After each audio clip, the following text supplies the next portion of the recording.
Bismillahirrahmanirrahim. Alhamdulillahirabbil alamin. Wassalatu wassalamu ala asyrafil anbiya'i wal mursalin wa ala alihi wa sahbihi ajmain. Alhamdulillah, pada hari ini kita bertemu kembali untuk ulang kaji kitab Bidayatul Hidayah. Kita dah masuk siri yang ke-7. Dan kita akan masuk bab yang ke-6 pada hari ini. Jadi pada hari ini kita punya bab adalah mengenai adab hari Jumaat. Alhamdulillah lah, sesuai dengan kita punya ulang kaji kitab yang dilakukan pada setiap hari Jumaat. Jadi pada hari ini tajuk yang akan dibincangkan adalah mengenai adab-adab hari Jumaat. Okey. Jadi setiap hari Jumaat apa perkara yang bagus, yang sunat untuk kita lakukan pada setiap hari Jumaat. Kita mulakanlah. Okey. Kata Imam Ghazali, ketahuilah bahawa hari Jumaat ialah hari raya bagi kaum mukminin. Ia adalah hari yang mulia yang dikhususkan oleh Allah Subhanahu Wa Taala kepada umat ini. Pada hari ini ada satu saat yang tidak diketahui, di mana jika seseorang Muslim yang memohon kepada Allah Ta'ala tepat pada waktunya, Allah akan mengabulkan hal itu buatnya.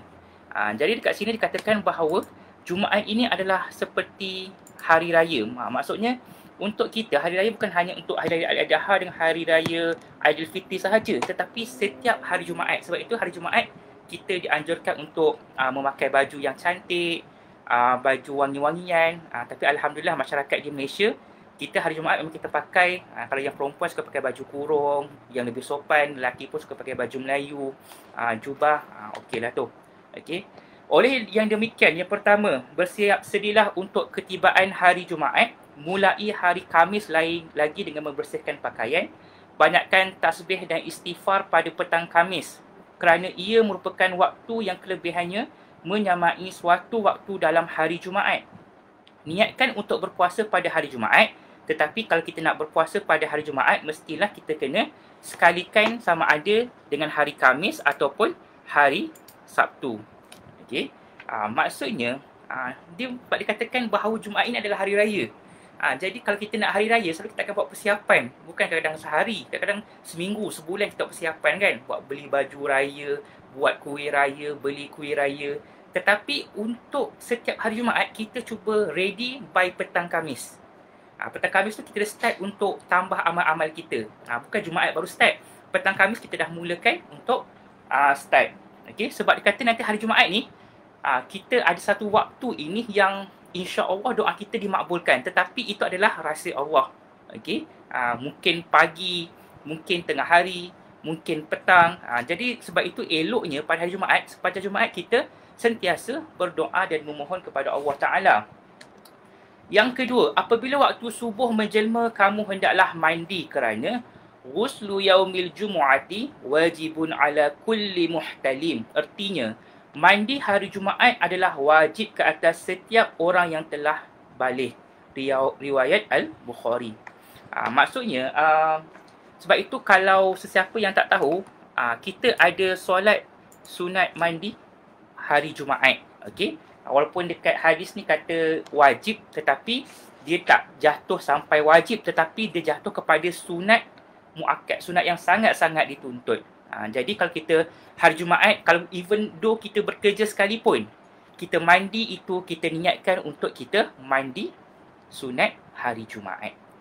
Yang ketiga, kemudian hiasi dirimu dengan pakaian putih, kerana ia adalah pakaian yang paling disukai oleh Allah Ta'ala, dan pakaian minyak wangi yang kamu miliki.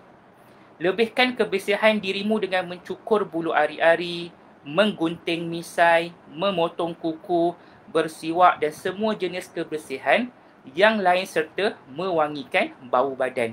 Okey? Kita kembali sekali. Kalau hari raya kita nak smart-smart kan, nak handsome-handsome, nak wangi-wangi, kenapa tidak hari Jumaat kita lakukan perkara yang sama? Sebab ini bukan perkara baru, perkara yang kita sudah biasa lakukan pada hari raya yang biasa.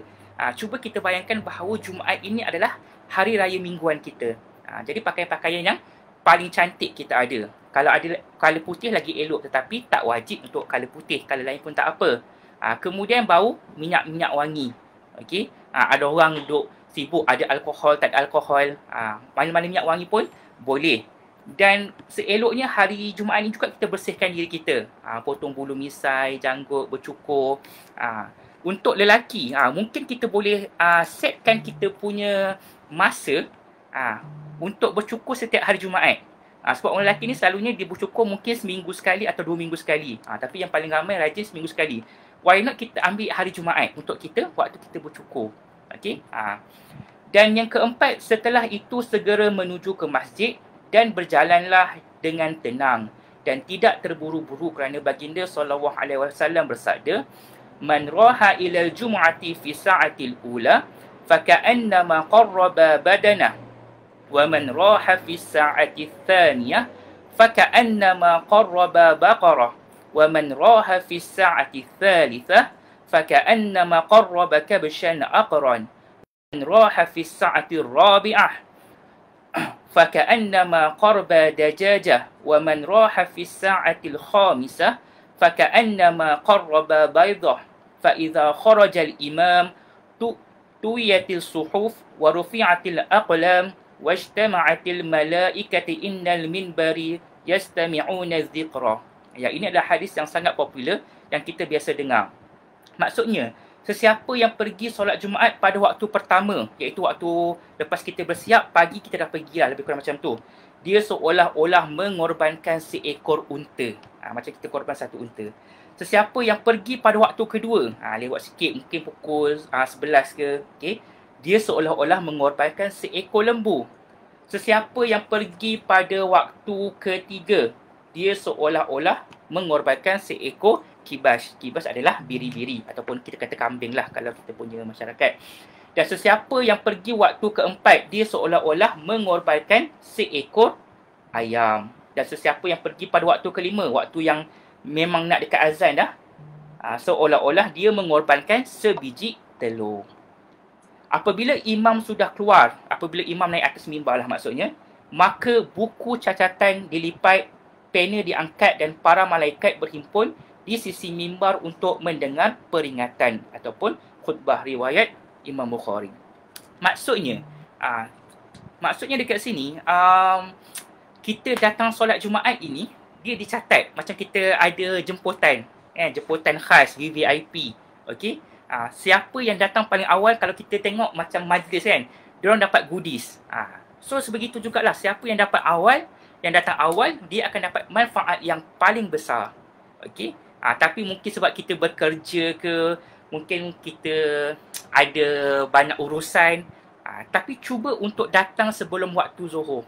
Okey? Jangan datang lepas imam dah naik mimbar. Sebab bila imam dah naik mimbar, dia dah tutup, malaikat dah tutup buku catatan. Kita takut kita punya nama tak ada dalam catatan.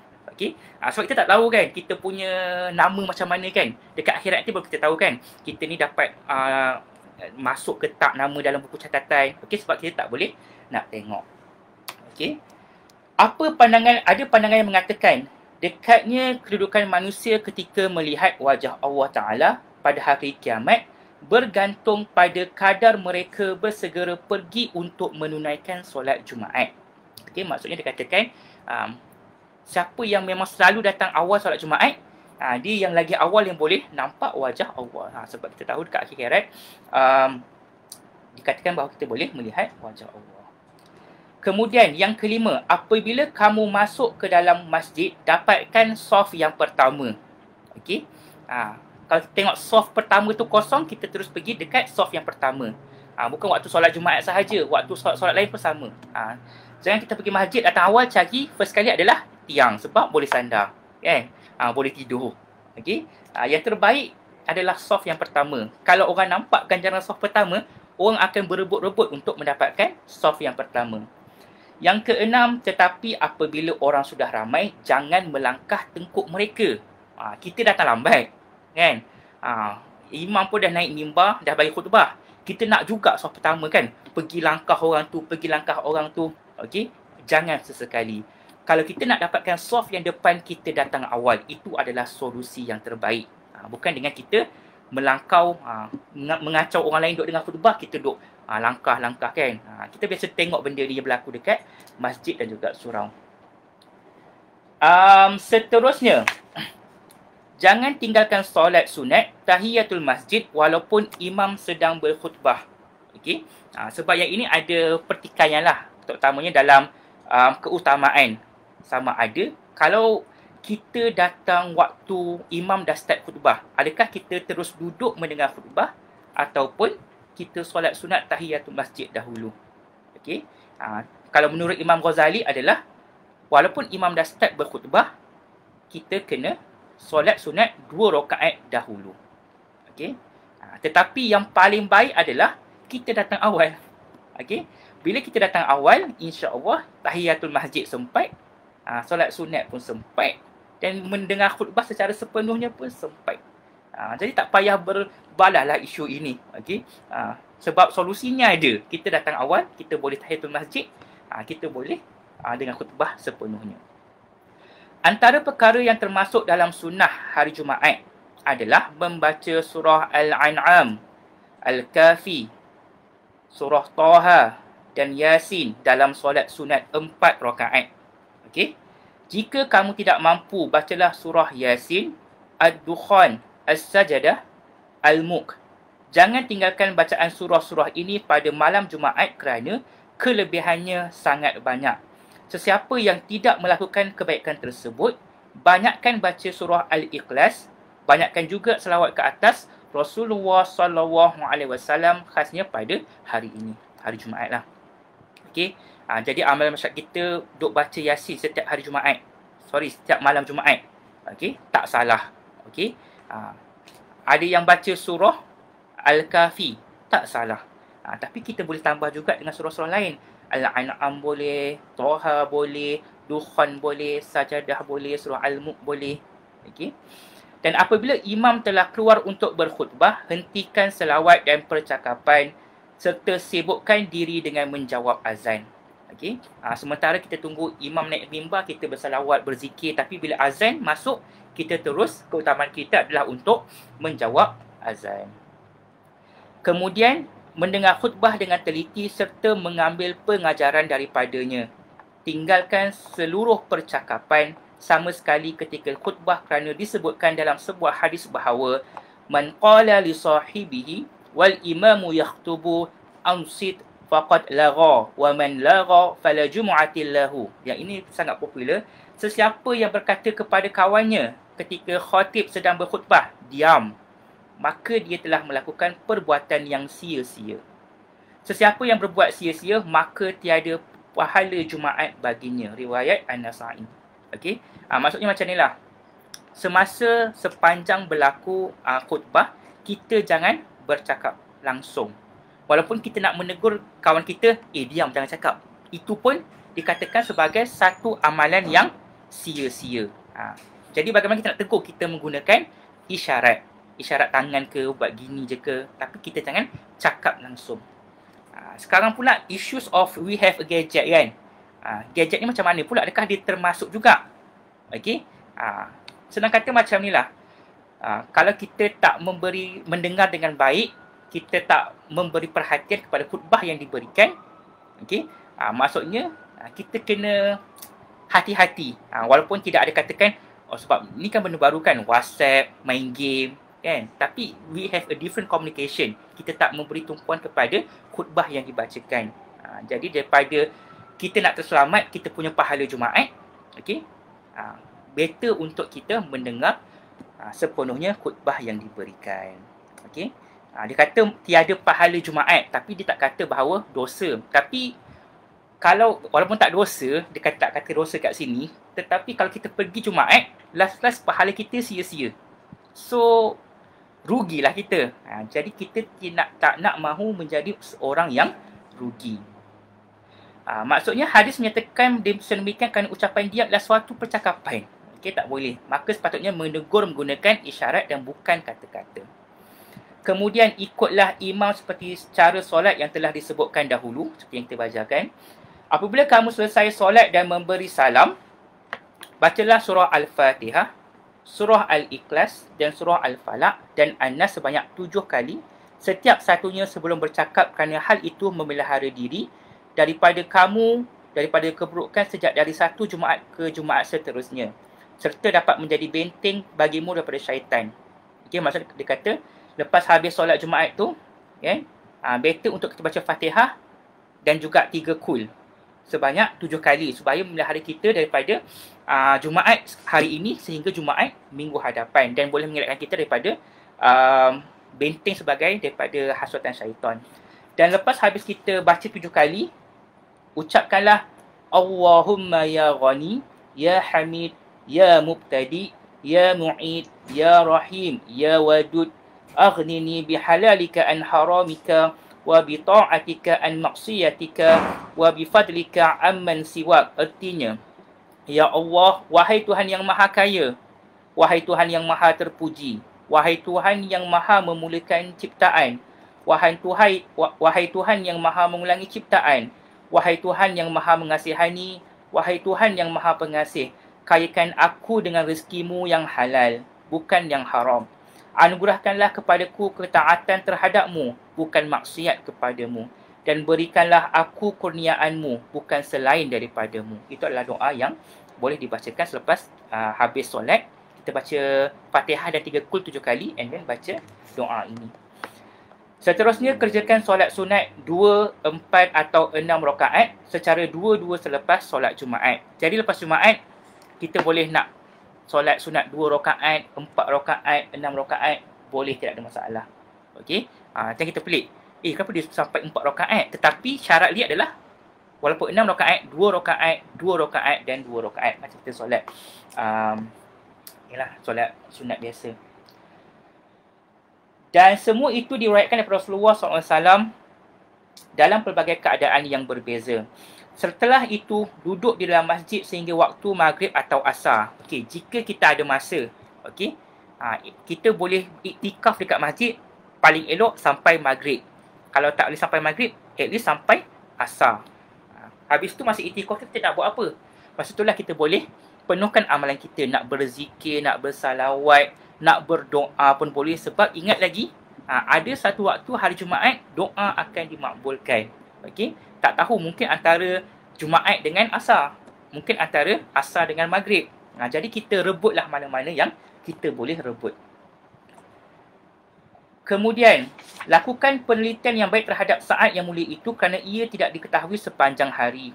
Semoga kamu mendapatinya dalam keadaan khusyuk, merendah diri dan ikhlaskan permohonan kepada Allah Ta'ala. Kerana kalau iktikaf masjid kita rehat pun, kita dah dapat pahala iktikaf dalam masjid. Kemudian jangan menghadiri majlis perhimpunan yang tidak berfaedah atau majlis para penglipu lara di dalam masjid. Tetapi hadirilah majlis ilmu yang bermanfaat, iaitu majlis yang menambahkan ketakutanmu kepada Allah Ta'ala dan mengurangkan keinginanmu kepada dunia. Jadi paling senang macam ni, hari Jumaat ni, kita janganlah duk join perkara-perkara majlis yang lara lah. Okay? Tapi kita tengok sekarang hari Jumaat ni kadang-kadang adalah rancangan nyanyian, rancangan lawak lah. Okay? Kenapa nak buat hari Jumaat kan? Sedangkan hari Jumaat adalah hari yang mulia. Nak buat juga, buatlah hari lain. Janganlah ambil hari Jumaat. Hari Jumaat ni kalau boleh kita penuhkan dengan amalan sahaja. Okay? Jadi kita sebagai pengguna, kita sebagai manusia, masyarakat, walaupun kita ada banyak pilihan, jadi kita pilihlah pilihan yang terbaik. Contoh, hari malam Jumaat kan, dekat TV1 ada forum perdana. Dekat Astro Oasis ada tazkirah malam Jumaat. Okay? Dekat Al-Hijrah ada juga macam kuliah. Tapi ada TV-TV lain ada konsert, ada raja lawak, ada drama. Kita nak pilih yang mana? Jadi pilihan atas di tangan kita. Kita nanti kat akhirat kita tak boleh katakan bahawa dia salah, dia tayang benda tu. Tapi kita ada pilihan. Bukan kita tak ada pilihan. Sekarang ni kita ada banyak TV yang berunsurkan Islamik, majlis agama yang Islamik dekat radio, dekat masjid, ataupun kalau kita kat rumah kita boleh dengar Facebook macam kita dengar sekarang ini.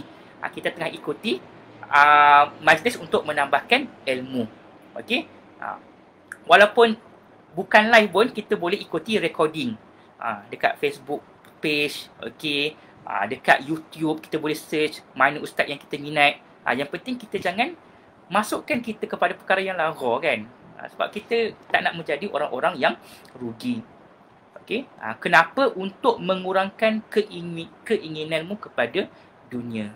Sebab bahaya bila kita mula rasa sayang untuk tinggalkan dunia.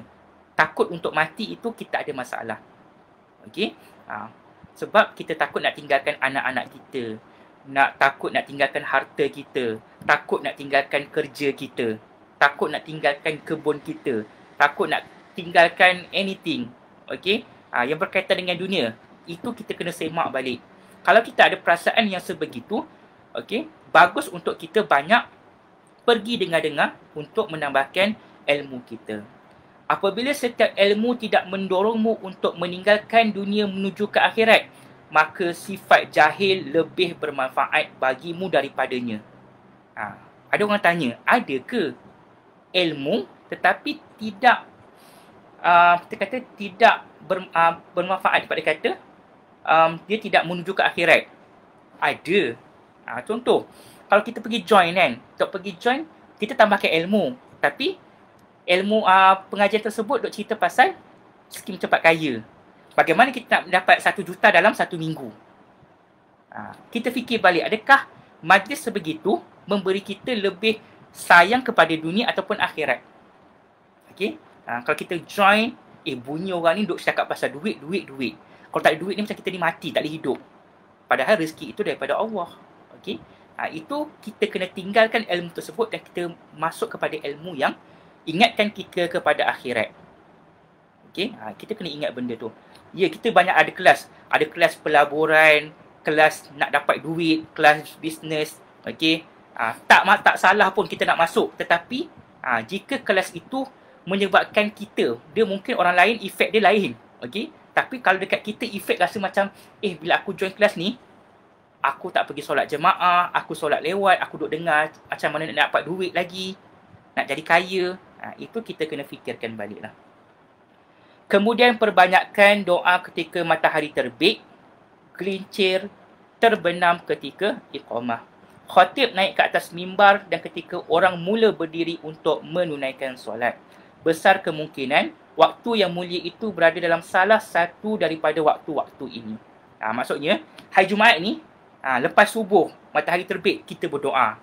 Larangan hanya untuk solat. Tetapi, doa masih boleh. Ada orang ingat, lepas tengah terbit matahari, lepas subuh ni tak boleh solat. Ya, betul. Okay, waktu larangan. Tetapi, doa boleh. Okay? Dia kata kat sini doa. Ketika matahari terbit, bukan bersolat. Okay? Sama juga, waktu matahari gelincir. Lepas asar tak boleh solat sunat. Ya, tak boleh, tapi kita boleh doa. Doa ni every time, 24 hour. Boleh. Kalau kita ada 25 hour, kita boleh doa 25 hour. Tak ada masalah. Kemudian, ketika iqamah. Okay? Selepas kita jawab iqamat, okay? Kita baca doa, kita boleh panjangkan doa sedikit. Tak ada masalah. Apabila khatib naik ke atas mimbar, ketika khatib tengah jalan naik atas mimbar tu, kita sambil tu kita boleh berdoa. Cuma bila khatib kata Assalamualaikum warahmatullahi wabarakatuh, kita dengarlah. Okey. Start Assalamualaikum warahmatullahi wabarakatuh tu kita bagi tumpu perhatian. Tapi sementara dia tengah naik tu ke, dia baru keluar nak naik tangga kan. Mungkin dia punya mimbar tu jauh 5 minit nak sampai. Kita doalah sambil tu kan. Dan ketika orang mula berdiri untuk menunaikan solat kan. Nak iqamah tu kita boleh doa sikit-sikit. Doa ni kadang-kadang doa ringkas pun boleh. Ada orang doa ni mesti kena panjang 5 minit, 10 minit. Tak. Okey. Dan kita boleh pelbagaikan doa kita. Okey. Kalau kita satu doa setiap 5 hari 5 waktu, satu doa yang tu je kita baca kan. Setiap tahun yang tu je kan. Kalau orang kita jadi imam, orang tahu ni mesti dia baca doa ni kan. Tak. Kita boleh pelbagaikan. Mungkin kita baca doa bismillahirrahmanirrahim dulu ke, Allahumma filana. Okey, untuk yang ni, untuk maghrib kita baca yang ni tak ada masalah. Okey. Dan berusahalah untuk bersedekah. Ini yang terakhir pada hari ini menurut kemampuanmu walaupun sedikit. Maka kamu dapat menghimpunkan solat, puasa, sedekah dan juga baca Al-Quran. Satu lagi adalah sedekah. Bagus untuk kita sedekah pada hari Jumaat. Okey, sedekah ni pun sama. Kita jangan terlalu rigid. Sedekah ini bukan hanya kepada masjid atau surau sahaja. Mungkin kita pergi isi minyak kan. orang Bangla tu tolong lapkan kita punya cermin. Kita bagi duit dia dengan niat sedekah. Okey, bagi tahu dia pun boleh. Okey, ni sedekah saya untuk hari Jumaat. Tak ada masalah. Okey, sebab sedekah ini untuk siapa-siapa pun boleh.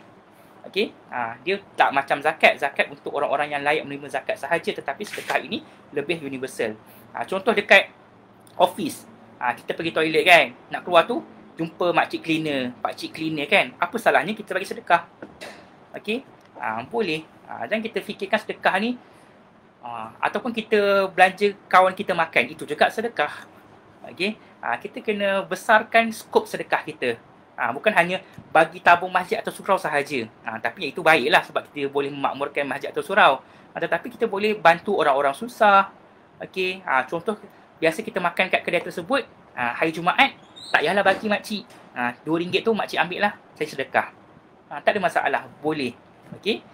Jadi hari Jumaat, Imam Ghazali kata, amalan yang kita bagus adalah solat pertama, puasa kalau mampu, sedekah, baca Quran, berzikir, iktikaf dan juga majlis ilmu. Kalau kita dapat kumpul semua ni memang cantik.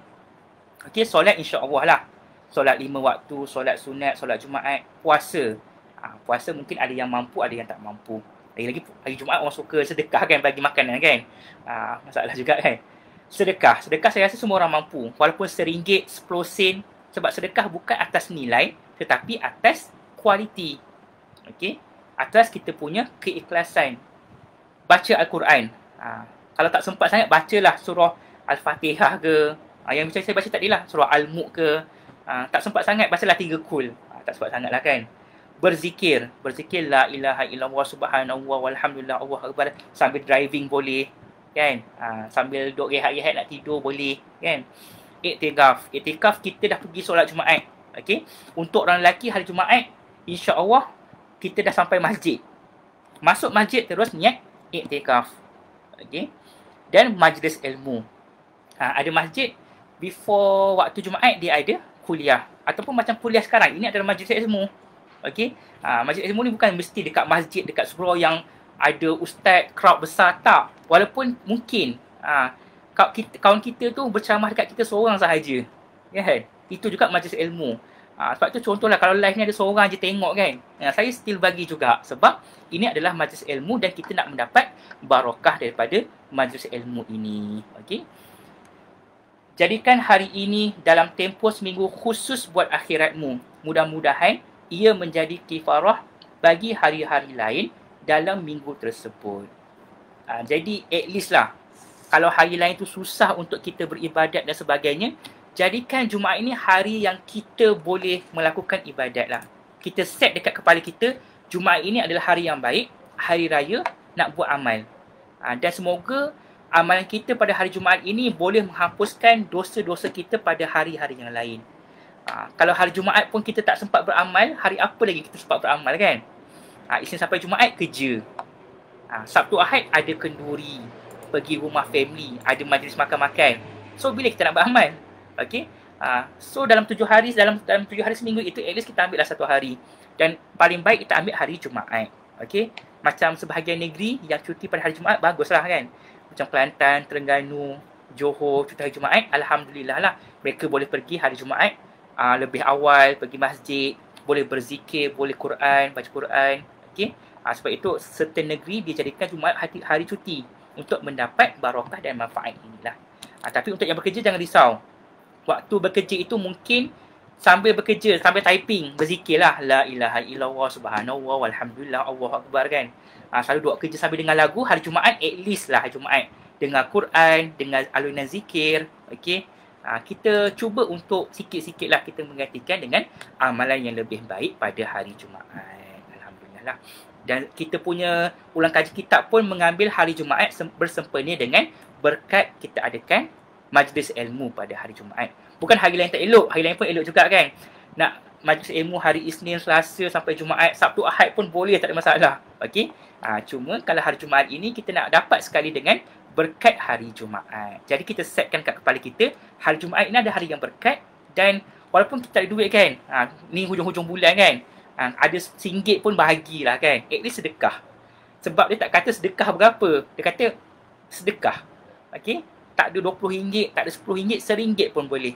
Tak ada juga 10 sen pun boleh. Yang penting kita niat untuk ikhlas untuk bersedekah. Ya, jadi saya rasa benda ini patut kita amalkanlah. Okey? Sebab saya rasa benda ini benda yang Nabi ajar ini dan Imam Ghazali karang dekat buku kitab Bidayatul Hidayah adalah benda yang tidak susah untuk kita laksanakan. Okey? Atas kemahuan kita sahaja. Okey? Siapa yang nak buat, dia boleh buat. Dia bukan perkara yang kena baca Quran 24 jam, 5 jam sehari, tak.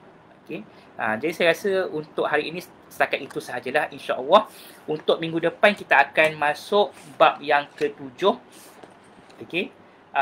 Iaitu mengenai adab berpuasa. Jadi sekian sahaja untuk hari ini. Terima kasih atas majlis ilmu kita, atas partisipasi yang mendengar kita punya kuliah pada hari ini. Assalamualaikum warahmatullahi wabarakatuh.